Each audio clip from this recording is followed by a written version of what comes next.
各位网友，大家好，今天是2021年6月22号，星期二，欢迎大家参加王健每日观察直播的节目。我们今天的题目是习近平为什么给外国学生回信啊？今天呢，这个中国各大网站刊登了这封回信啊。那么我们今天就讲讲这封信。这封信是习近平6月21号给在中国的留学生的回信。这个留学生来自于北京大学。这封信这么说啊，很短，我就念给大家听一下啊。北京大学的留学生们啊，那么你们好，来信收悉。你们主动了解中国国情和中国共产党历史，这对了解中国的过去、现在和将来十分有益。读懂今天的中国，必须读懂中国共产党。你们提到中国共产党致力于发展经济、消灭贫困、积极援助其他国家抗击新冠肺炎疫情。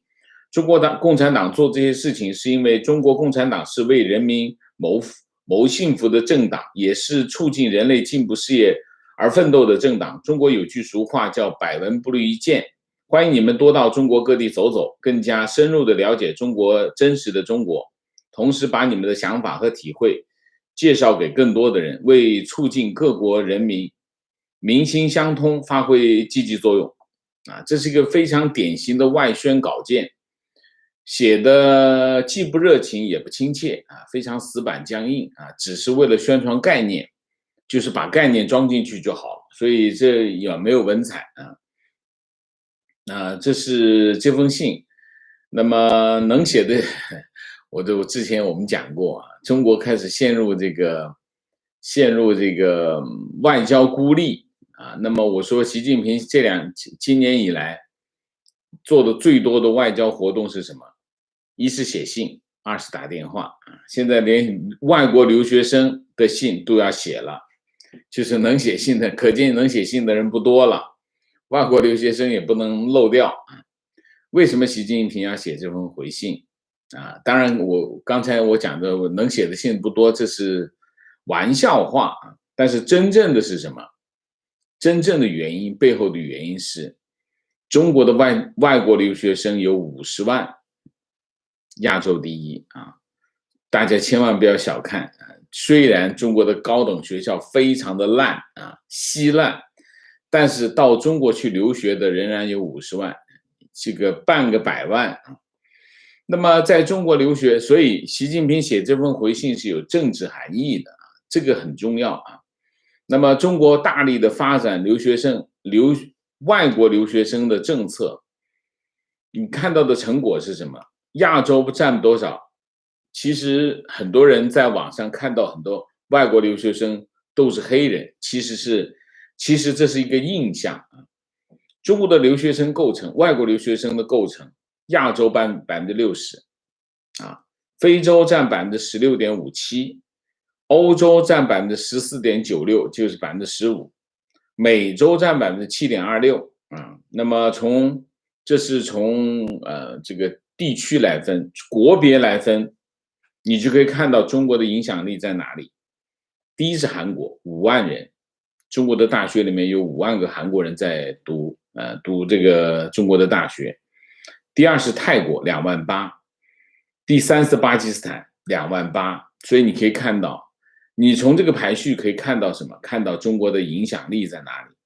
第一是韩国，第二是泰国，第三是巴基斯坦，第四是印度23000，美国有2万，俄罗斯19000，印尼15000，老挝14000，日本14000，哈萨克斯坦11000我只念了前10个，后面就不说了那么最近发生了一件事情，什么事情？有个叫成都电子科技大学，这个大学一点都不出名，我都不知道它。但是呢，最近发生了一件事情让它出了名。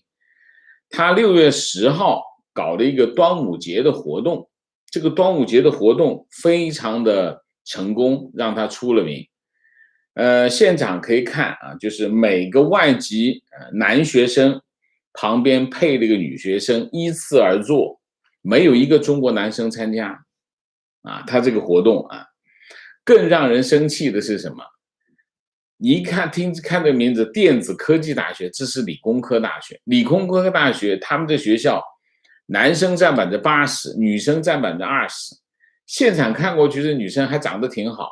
你想，男生占80%的一个学校，你从这么少的生源里面挑出一些长得这么好看的，可见这个学校对这个外国留学生有多么照顾啊！这方让人非常生气啊。那么校方说，来自埃及、巴基斯坦、埃塞俄比亚、尼日利亚、摩洛哥、南苏丹、印度、尼泊尔、墨西哥、卢旺达、肯尼亚，等加纳，还有布基纳法索啊，这不知道什么国家，13个国家的外国留学生和中国学生相聚国学馆，共度这个传统佳节。网友骂这个学校对留学生谄媚，这个嘴脸令人恶心。这种事情在中国的高校并不少见啊。那么，先是之前有山东财经大学让本国的学生给留学生腾宿舍啊，这事儿闹得很大啊，骂声一片。当然，最让中国人受不了的是山东大学啊，所以你看山东这个地方。山东大学给每个外国留学生配了3个女学伴啊，男生啊，讲的是男生。那么这件事情舆论翻天啊。那么其实这件事情最受伤的是谁？山东大学的女同学啊。为什么？因为他们全部都被标签啊，标签成为这个黑人女朋友啊。那么，所以呢，这种中国网民对外国留学生得到这种特殊的照顾，非常的愤怒。当然，更愤怒的是什么？就这些留学生拿到的奖学金啊，这个网上有各种说法，说的最多的是1年10万啊，1年10万的奖学金，那这把中国的这个网民气得不行啊。那么，那你想，1年10万。中国有50万留学生，那得多少钱啊？所以，当然最刺激中国人神经的就是山东大学这个安排女学伴的事儿啊。我们回顾一下中国拓展这个外国留学生的历程啊，那么由零变成了这个亚洲第一啊。那么中共建政到改革开放前的28年。总共收了多少个留学生？外国留学生12800人，全是社会主义兄弟国家啊，这是第一个阶段。第二个阶段，78年改革开放到1989年，那么这个时候是一个什么样的阶段呢？基本上是政府奖学金1/3，自费生2/3，数量不大啊。78年到89年这10年间啊。40221人啊。那么第3阶段就是90年，90年到2000年，总共有31万，涨起来了啊，涨起来了。那么政府的奖学金的学生是18000人啊。那么到了第4个阶段，就是2000年开始，2000年到现在20年间高速发展，每年增长20%，所以想象不到吧？中国的留学生每年涨20%，其中有12%是政府的奖学金，其他都是自费生，占88%。2019年，这个教育部的预算，这个有一个项目叫来华留学教育项，2018年执行的数目是39.8亿，大数40亿啊，40亿啊。那么基本上是，你可以看到中国在外国留学生政策方面是非常的激进，然后各个大学也非常的积极啊。那么为什么中国的大学疯狂的招收留学生啊？这里面有2件事，第一件事叫国家中长期教育改革和发展规划纲要，这是2010年出的。然后他定了一个明确的发展目标啊，中国高校的发展目标，到2020年建成一批国际知名、有特色、高水平的高等学校，若干所大学达到或接近世界一流大学水平，高等教育国际竞争力明显增强啊。有没有实现呢？应该没有吧。但是呢，它配套的做了一个什么？配套做了一个留学中国计划。这个留学中国计划里面提到，到2020年全年在内地高校以及中小学就读的外国留学生要达到50万人次，其次接受高等学历教育的留学生达到15万人。实际上，现在中国的情况已经超过了啊。那么为什么这件事情会这样啊？当然，首先是领导高兴。领导为什么高兴？领导当然高兴，留学生越多，万国来朝的气象啊，盛唐啊，大唐盛世，就是留学生很多。那我们要尽量的扩展留学生，领导当然高兴啊。但是一件事情，你要在中国发展的起来，中间一定会有利益啊，有利益才会让他们积极的做啊。那么高等学校，中国的大学，积极的甚至拼命的、使劲的在做这件事情，第一个原因是挣钱啊。怎么个挣钱法呢？北京大学2019年，它的留学生有多少人呢？有8434人，8000人啊，8000多人啊。那么他的学费怎么收呢？理工科3万，文科是26000啊。那么一年的学费，你打平了算2.36亿啊。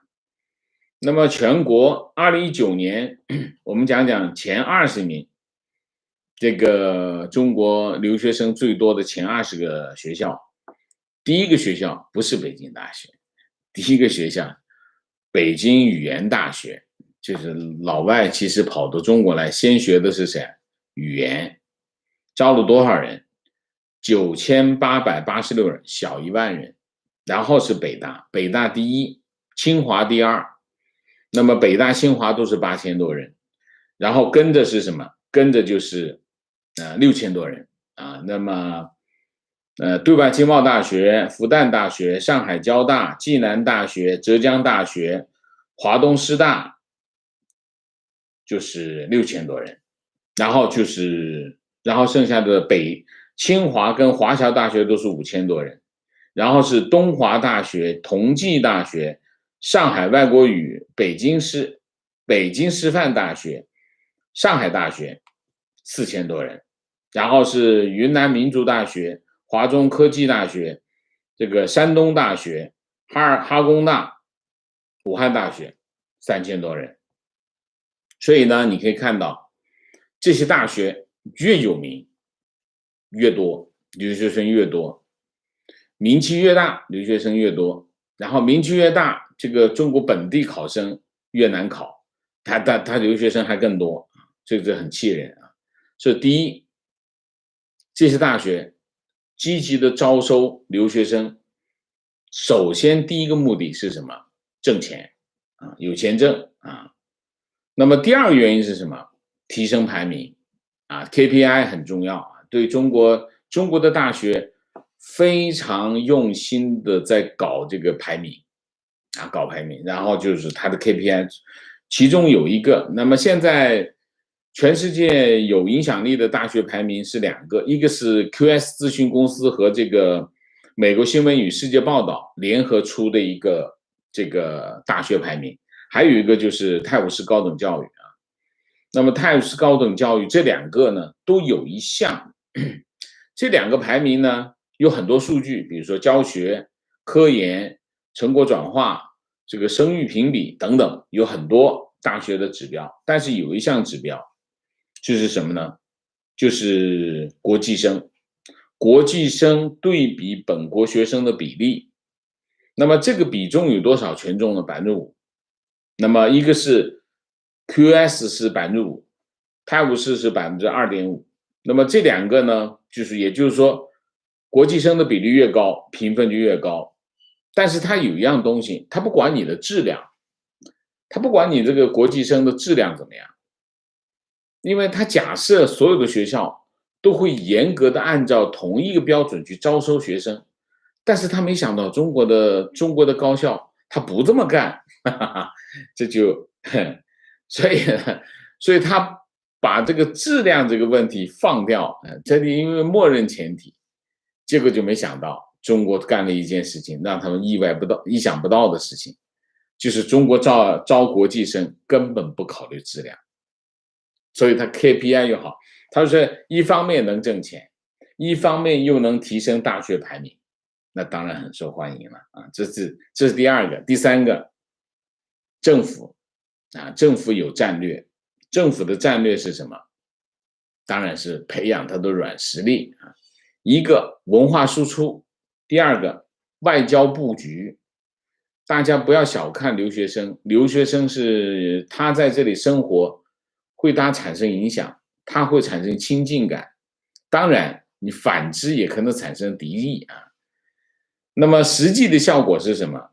中国为了配合一带一路的战略，那么很多高校加大了针对一带一路沿岸国家的招生力度，它就是要形成文化和人脉上的关联啊。这是第三个，就是政府在刻意的部署这件事情，推动这件事情，怎么推动呢？推动就是简单，给钱。怎么给？2019年，中国教育部这的政府奖金政府奖学金，教育部编列的预算40亿，增长了6亿。2019年比2018年增长了6亿，增长了多少？18%。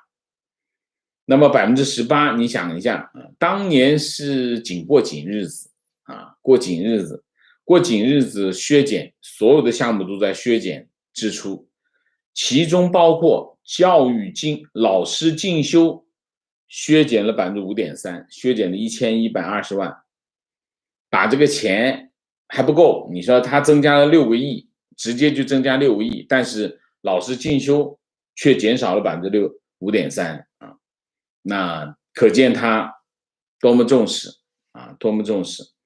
那么中国奖学金的标准是多少？中国奖学金的标准是6万块到10万块，6到10万之间。什么概念呢？2018年全国人均可支配收入的中位数是多少？24,336元那么外国留学生一年的奖学金就相当于中国这个收入这个人均收入中位数的2.4倍到4.2倍，这是一个概念。另外还有一个概念，我们讲讲非洲叔叔这个非洲叔叔在非洲呢，一个月是500块钱人民币，一年是6000块。一个在中国留学的非洲留学生他的奖学金相当于10到17倍相当于他在当地收入的10到17倍。也就是说，有一个人到中国来留学能养活全家人，有这个说法那么教育部的奖学金体系包括6大类，第一个中国政府奖学金，第二个地方政府奖学金，第三个孔子学院奖学金，然后是学校奖学金、企业奖学金，还有其他奖学金那么这是政府的财政投入，很有利，给很多钱然后第5怎么办？招不到学生怎么办？中国的大学鬼都不知道是什么，那怎么办？降低标准中国的高等学校招生双重标准，对待中国的学生是一个标准，对待这个留学生是另外一个标准。当然中国学生又有不同的标准不同城市有不同的标准中国就没有一个平等的概念。外国留学生就直接给你什么？2016年开始，清华大学招收本科生不采用笔试，直接审核，就是等于什么？报考呢，实际上只报不考那么网友就埋怨，这让网友非常的愤怒。10年寒窗不如一纸国籍啊。清华大学只是冰山一角，它背后隐藏着，它的校园背后隐藏着一只看不见的大象，把中国的留学生给挤出去啊，让中国的学生本地生挤出去啊，这是一个啊。所以一般来说，我刚才讲了，中国的高校越出名，留学生的规模越大，比例越高啊。那么，所以这就是目前中国的外国留学生的情况，大概是这样啊。那我们评价一下。第一，中国高校实行的这种留学生的政策，是一个非常典型的打肿脸充胖子的政策啊。当然，他的目标是国际化，让他的生源越来越国际化。但是这种国际化其实已经被异化成为一门生意，只是拿来挣钱的生意啊。当然，这门生意再延伸出去是帮助他提高这个大学的排名。从这一点来看，那么这些大学排名呢，应该更新它的排名的计算方式，就是不仅仅是要求国际生的数量，还要求国际生的质量。如果他们不把这改掉的话，那么你可以看到中国的大学的排名一直在往前跑的原因是什么？跟这个是有关联的。这是第一个。第二个，这种做法呢，当然是最大的受害者是中国自己的考生啊。那么他们入学的机会被削减，当然中国自己的考生也不平等，也有这个我们叫这个地区鄙视链啊。那从长远来说，这种做法这肯定是不利于中国大学提高它的国际声誉的。因为你想一下，这不仅仅虽然这些排名没有考虑你的这个生源质量的问题，但是实际上一个学校它的声誉取决于什么？一个学校的声誉取决于你的大学毕业生未来的表现。你的未来表现好，你的学校慢慢就会有声誉。你的毕业生表现不好啊，大家都恶评如潮，你这学校也就完蛋了。所以总的来说，这些你可以看到，中国很多大学在做这些国际生的过程当中，有点像什么？有点像卖文凭啊，你的文凭就慢慢的被贱卖。当你的文凭被贱卖的时候，你这个学校声誉就破产啊。那么从目前来看，我们现在经常在网上看到的一些举动，比如说山东大学搞女学办啊，然后又搞这些联欢会啊，让这些女生去陪这个外国留学生的男生啊等等，这些让人恶心的行为呢，只是这些高校的其中一个营销手段而已啊。他为什么要这么做？这么做只不过是拿来做生意，就是讲的不好听就是没成本，让自己的学生去陪另外一个学生，有成本吗？没成本，而且击中要害，男生嘛，大学的男生嘛，你的安排女生来陪，那当然是击中要害。所以呢，基本上这件事情就是一个这样的事情。中国在推动它的外国留学生政策，有政治含义，有没有成效？有一定的成效，千万不要小看这件事情。这件事情是有成效的。你可以通过这件事情可以看到，中国利用它的经济实力正在扩充它对世界各国的影响。留学生政策，外国留学生政策就是其中之一。这种影响不是一天两天能看出来，需要很长时间的积累。但是这个政策谁在付出代价？中国考生在付出代价。就还是那句话，我请客你会抄，实际上牺牲的是中国学生的利益。那么中国学生有没有办法呢？中国学生没有办法，为什么？因为你们学生自己都没办法平等，那你怎么能够要求你跟留学生平等？要求不来，因为你没有政治权利。这就是中国高等教育的现状。当然，中国的这个外国留学生政策对中国的高等教育没有1毛钱的帮助，只能帮他挣点钱而已，仅此而已。他会不会把这钱用在中国本身的中国本身的学生的身上呢？当然不会。所以只是他们自己高校作为一个利益团体，他拿来挣钱而已，没有别的啊。这件事情背后隐藏的就是2件事：第一个，政府的战略用意；第二个，高等学校挣钱的意图。好，我们今天的主题就讲到这里，我们下面进入互动。进入互动之前，温馨提示，请大家点赞，请新来的网友订阅，请大家加入我们的会员，支持我们做更好的节目。那么进入互动之后呢，请大家不要聊天啊，4个情况、问题、观点、情绪啊。好，明谢 TT， 谢谢唐伟，谢谢情况。那个学校叫电子科技大学，学校在成都，但从来没有冠地方名，是因为这个学校具有中国军方背景，有很多重点实验室。这个学校的毕业生也是美国留学生签证重点关注的对象。哦，没有成都是吗？哦 ，OK， 谢谢你更正我。那我是孤陋寡闻呐。情况，电子科技大学和四川大学是四川2所985大学。哦，真的吗？啊，那我是真的是不了解了啊。观点，为了所谓的高校国际化评分，跪舔留学生，弄出了好客沙东等一堆笑话。还有一部分原因是为了巩固中巴中非有关系。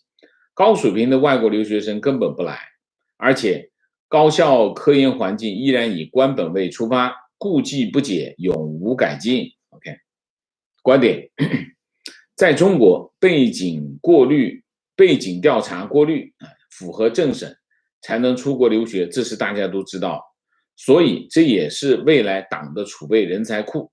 写信只是维稳的手段，真回国以后就算只是接班政治资产，该背锅的还要背锅，一起扛过枪，听党指挥，这个体制的致命缺陷。OK， 提问，很好奇这群留学生在中国留学的出路，以及有没有被洗脑。洗脑得洗吧，我觉得啊，但是出路是啊，韩国留学生我觉得出路倒是应该问题不大，因为韩国对华贸易那么多啊，其他国家就不知道啊。提问，中国花大钱招来留学生啊，这些留学生毕业后会在哪些方面对中国有贡献？我不知道，真的不知道，这种东西没有因果关系，这种影响是潜移默化。你比如说很简单，我在这个学校读书，北大读书，然后我们班一个同学啊，谁，我们班有这么多同学，然后我在学校认识一堆人，我们保持联系。好，最后我回国，我回到非洲，变成了外交部长，而我这个同学变成了外交部某某司的司长，然后他来找我，我们是不是比较容易谈一点？就是这样，这就是这件事情的影响啊。观点，中国留学生每年补贴10万的补贴，但是中国的大学生没有补贴，甚至有大学生饿死，无花宴。大部分中国人一年也赚不到10万，不知道的还以为习是别国的领导，而不是中国的主席。中共和大清都一样，宁与友邦，不与家奴。宁与友邦，大清也没有给友邦，这不打输了仗，打仗打输了，割地赔款，那也不是与啊，那是赔款啊。还是不要拿中共跟大清比吧，大清会不同意的啊。情绪与985高校博导探讨民主人文学科，其人公然说他没有民主体验，不认同民主价值。我说民主不是为了高效发展，集中力量办大事，是为了防止最坏的情况发生，是给体制兜底，是为了纠错纠偏啊。民主最重要的是为了保证我们每个人的权利。民主的核心的价值是在这里，不是办大事。民主是要保证每一个人的权利，让大家有权利了，你才能保障自己的权利啊。情况坐标墙内，今天收到学校通知，删去为人民服务等字样，就是教育局令学校为全体学生提供暑假课后服务帮助，主要内容包括作业辅导、阅读、习作、数学、体育、艺术、科普等，自愿参加。收费标准只说按照上级文件要求。公办补习班开业了哦，真的来了，真的来了啊！教科局，令学校教科局下的命令啊。情况坐标成都，有朋友在中学参加教育局的会，今年还可以搞补习班，明年开始节假日、周末都不能进行补习。大家在网上聊天说，家长只能在周一到周五请单独补习了。提问：王老师好，中国如此恶劣，为什么没人反抗？中国一直有人反抗，只是你不知道而已。所以你不要觉得你没有看到的就没有，是的，有的。情况：几年前去北非玩，在一个做游客生意的餐厅吃饭，正巧里面有一位操着流利汉语的非洲哥哥，他是江苏大学毕业，觉得他做服务员可惜了。我们的观念就是这样啊，就是北大毕业生不能卖猪肉。中国还是非常清晰的反映了这种等级观念啊。情况：我们公司疫情前有2个来自印度的，一个俄罗斯的，一个来自斯里兰卡，一个台湾，2个来自非洲的实习生，主要来自武汉大学。来自印度、斯里兰卡、台湾、俄罗斯的专业能力还是很不错的。情况：电子科技大学2018年发生过学生举报老师的事件，原因是老师在学堂上提出4大发明算不上创新，结果这位老师被学校停课。这个事件被众多的校友不耻，修为电子科大人啊。4大发明啊，4大发明算不上创新。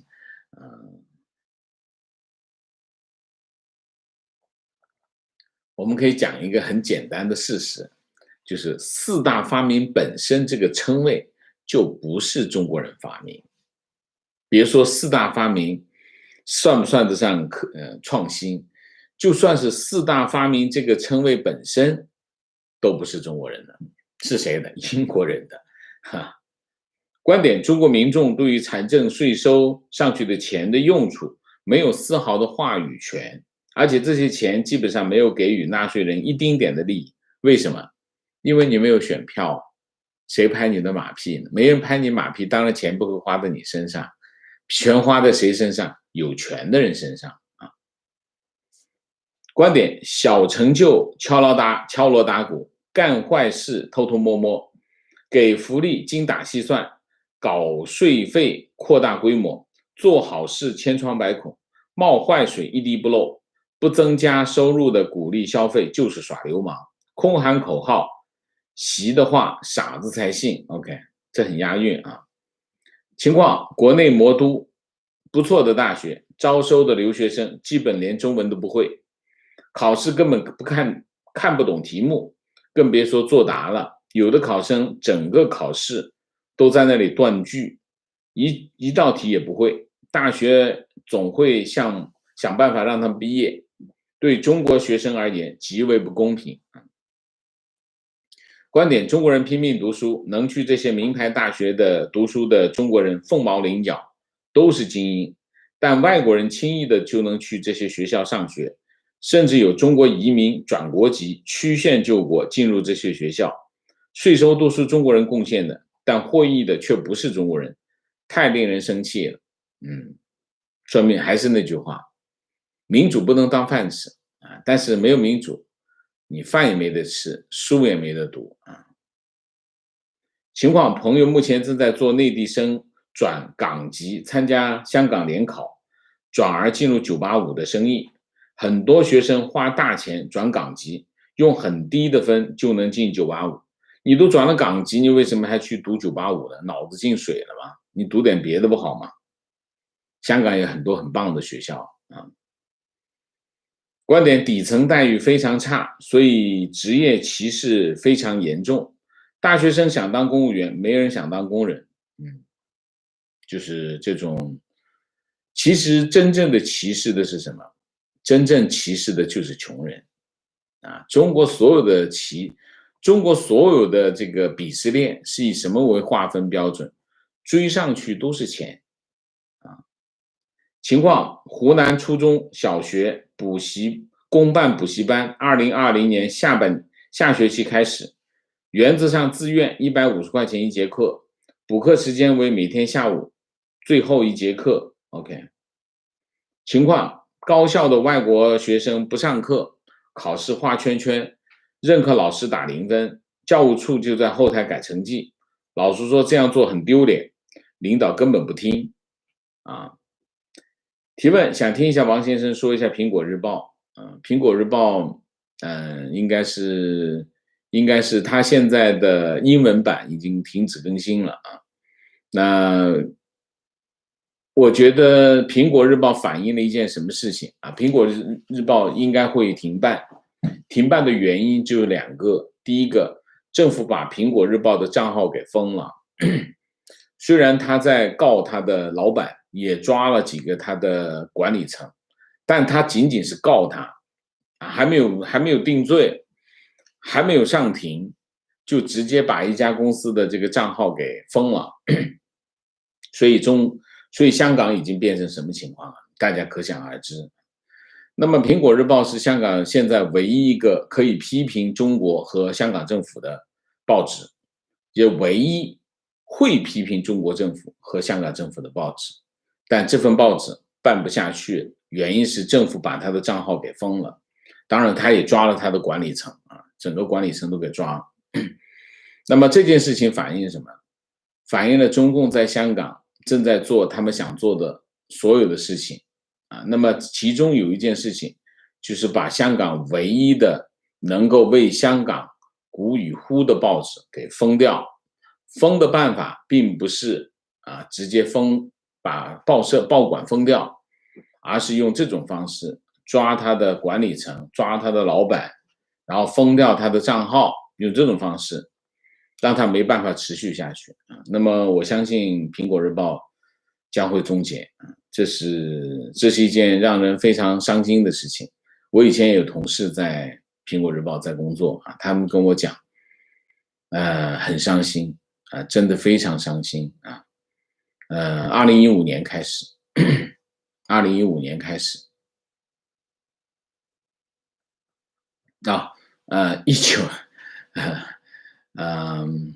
哪年开始的我忘记了1995年开始苹果日报是1995年开始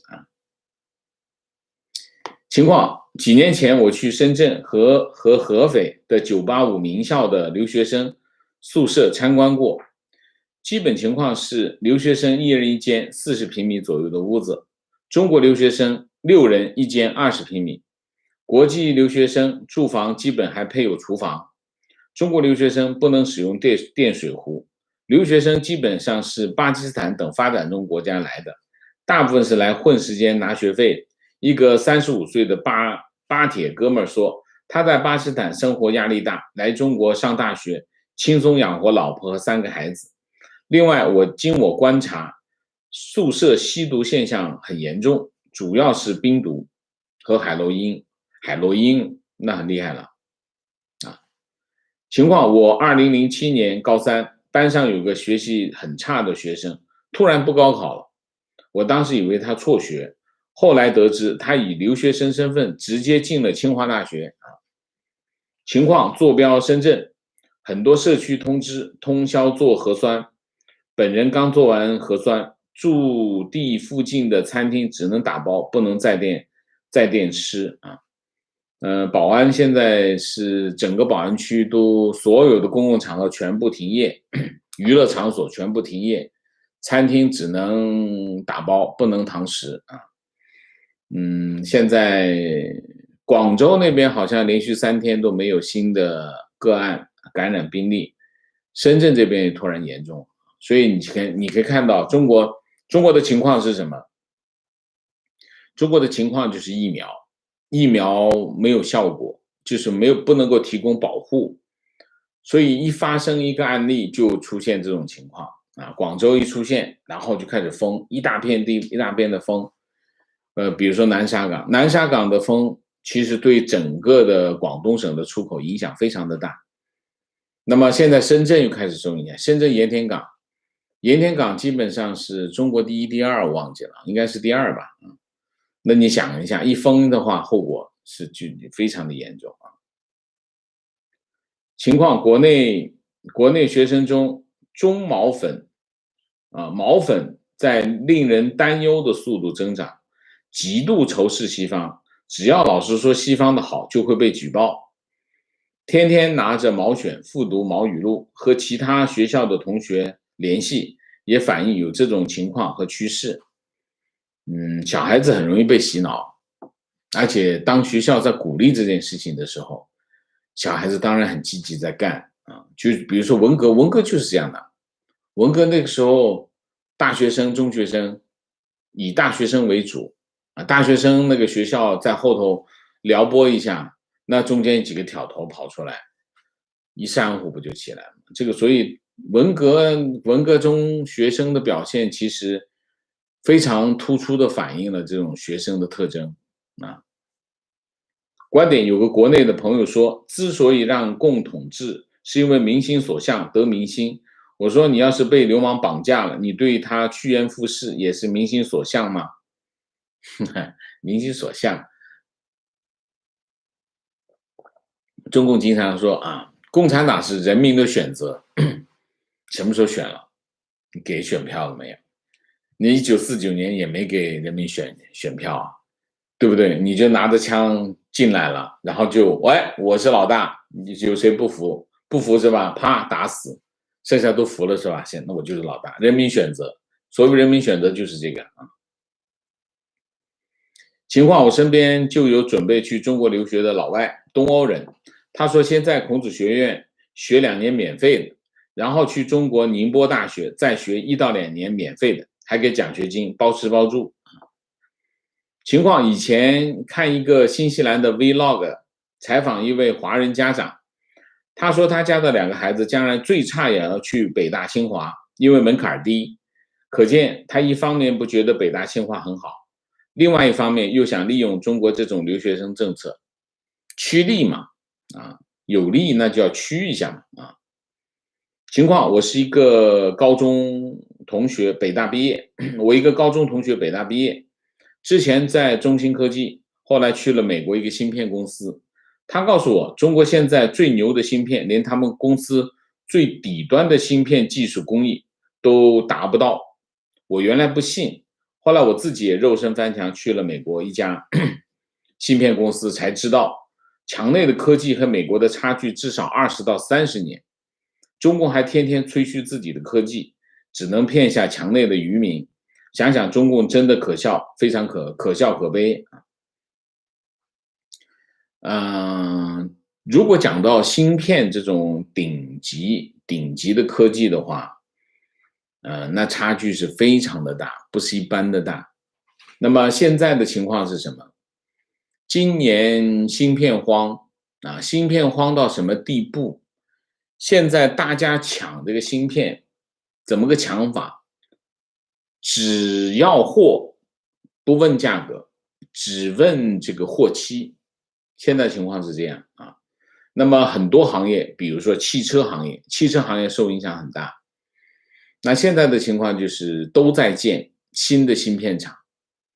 中国大陆今年是6个芯片厂，台湾也是6个芯片厂，全世界最多的2个芯片厂，一个是在大陆，一个是在台湾啊，大家在赛跑。但是大陆这个芯片厂呢，就有点不靠谱，因为通常盖到第2年的时候就开始进设备了，那个时候就可以看到你到底买不买得到设备。现在问题就是这个问题啊，所以芯片这个问题，20-30年我不知道是不是有20-30年，但是肯定差距是巨大的，差距是巨大的。那么台积电说这个中芯国际和台湾的差距是5年啊，那我觉得他是比较客气啊，但真正有多长时间我不知道啊。那么但是我觉得1-2个世代是没问题，所以在这个问题上我觉得然后下一步我今天看到一个新闻，美国、欧盟、日本、台湾、韩国5个国家坐在一起开会，讨论一件事情，产业链、供应链的安全问题。那你想一下，全世界的高科技就在这5个国家手里了啊。那么你想，他们坐在一起讨论这个供应链的安全、产业链的安全，那全是高科技。美国跟韩国、美国跟日本、美国跟欧盟，当然美国跟欧盟最重要的在成立一个TCC 啊 ，TCC 就是美国跟欧盟的一个科技战略合作的一个架构，这个架构已经成立了啊。那么这是一个非常厉害的东西，就是美国跟欧盟开始成立一个这样的架构，这个架构其实是未来为全世界的科技制定规则和标准，这个很厉害啊，这个是非常厉害的。所以在科技领域，我觉得中国会，实际上现在中国跟美国之间的科技脱钩，是双方都在做这个动作。你让美国把这个世界上主要的芯片厂商叫来，跑到美国去开厂，然后跟欧洲、跟这些主要的发达国家进行这种科技合作，其实讲到底是什么？就是跟中国脱钩。跟中国脱钩，同时中国也在主动跟美国脱钩，因为为什么？大家都觉得安全有问题。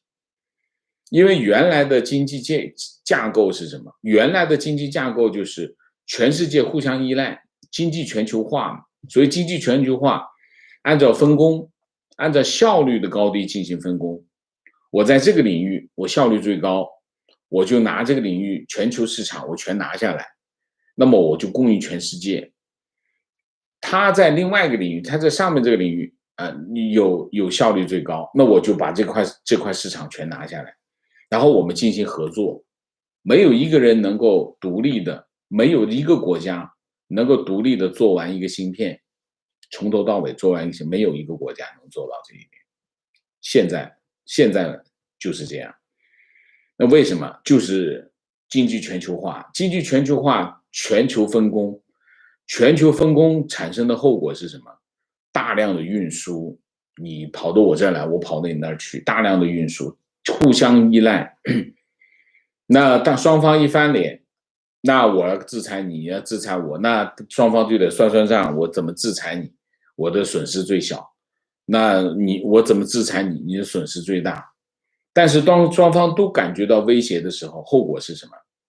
后果就是双方都在主动的脱钩，包括中国跟美国也在主动脱钩。举个最明显的例子，特斯拉。特斯拉在中美贸易战的时候，力排众议，跑到上海去开厂。开完厂呢，大卖，所以特斯拉也屡创高峰。特斯拉的股价勇创高峰之后，他就发现中国政府开始后面使绊子了，所有的政府部门、事业单位、企业不说，事业单位、政府和事业单位都不能进，你员工也不能买。现在内部的通知就是这样的通知。那你想一下，这些人是中国最有钱的人，突然政府一指令下，这些人都买不起特斯拉，都不能买特斯拉，那特斯拉你卖给谁？这是什么？这就是脱钩。什么叫脱钩？叫市场脱钩。我不能让你在我这儿卖我。你可以看吧，慢慢的一段时间之后，苹果手机会有问题。苹果手机会有问题。苹果现在使劲的拍马屁，跟中国政府拍马屁，有没有用？没有用。苹果拍马屁怎么拍法呢？他把中国苹果用户的这个数据库搬到中国，搬到这个贵阳，那么数据库就在那里，所有的中国用户的资料全部放在中国，这是拍中国的马屁啊。那中国政府会不会因为他拍马屁就放过他呢？一定不会，一定不会。所有的外国品牌跟科技有关的品牌，未来逐步的都会被排挤出中国市场。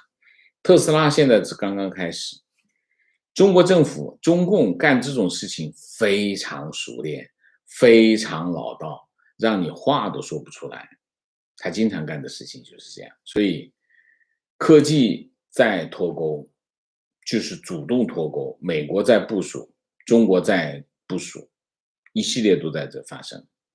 所以我们现在看到的时代，就是非常重要的历史时刻啊。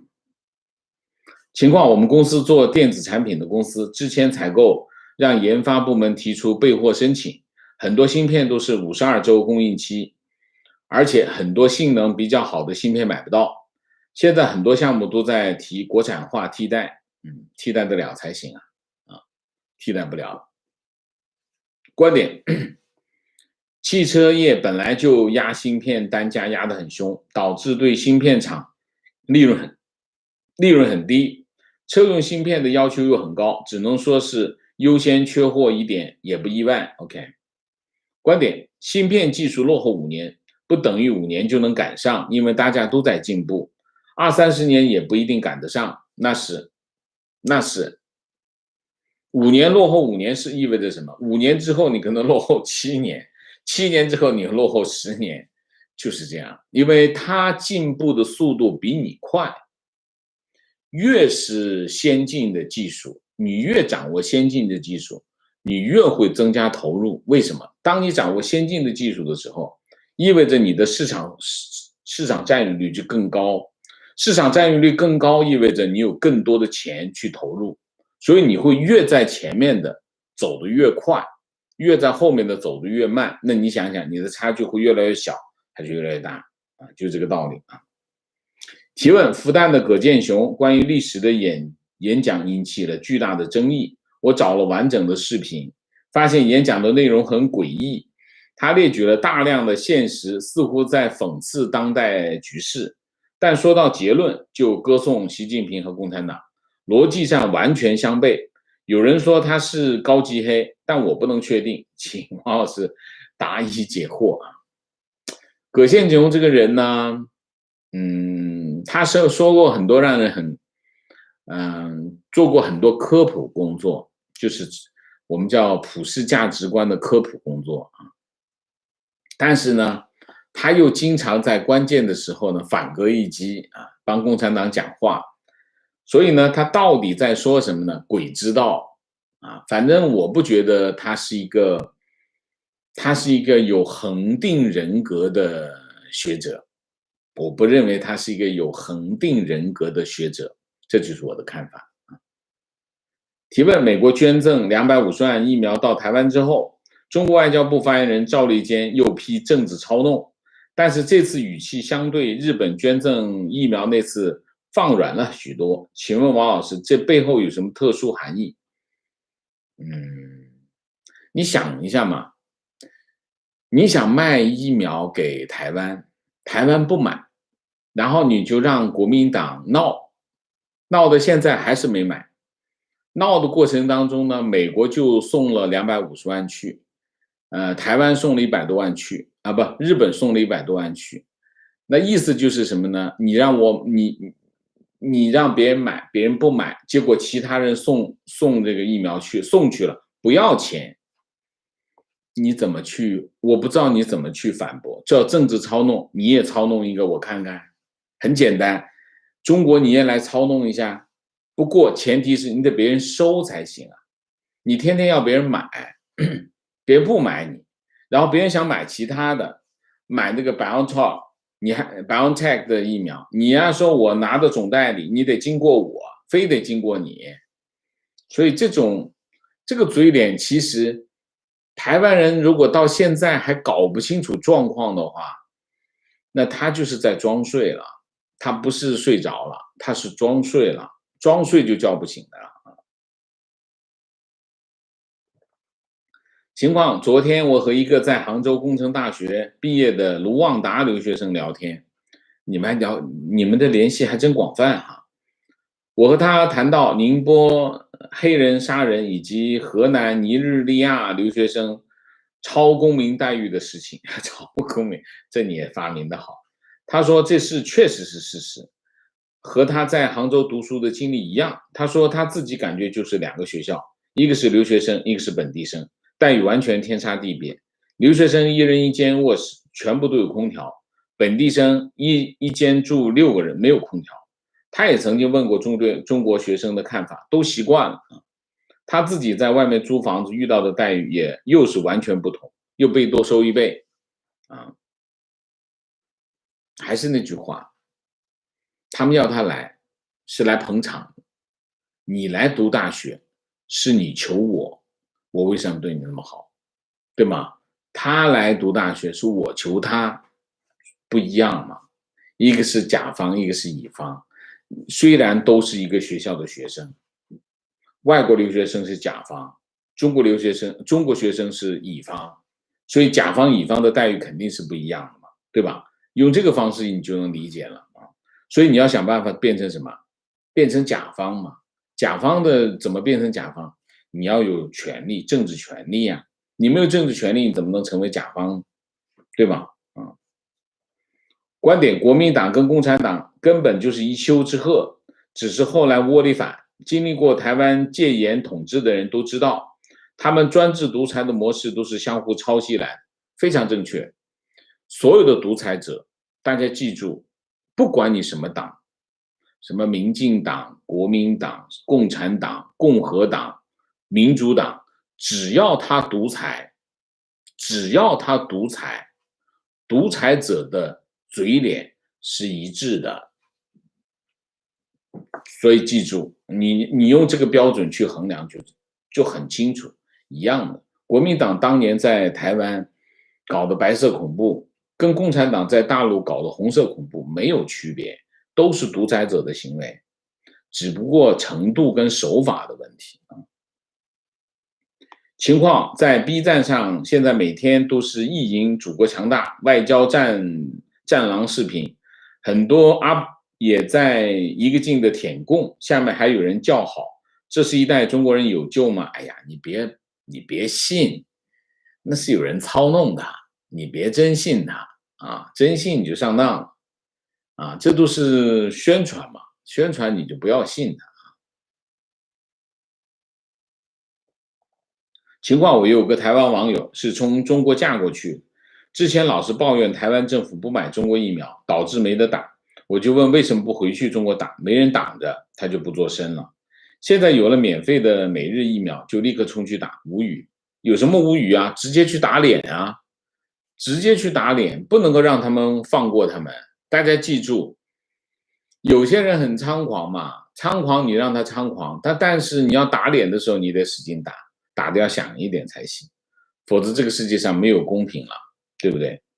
提问王先生，中国的民主未来一定会到来，只是时间早晚的问题，而中共一定不肯放弃政权，拼死抵抗。我看不到中国和平过渡到民主政体的希望。王先生怎么看？台湾也没有流血啊，台湾从国民党专制政权，最后过渡到了民主政治，也没有流血啊。中华民国世界上亚洲第一个民主共和国吧，我们叫民主共和国吧，也没有流血啊。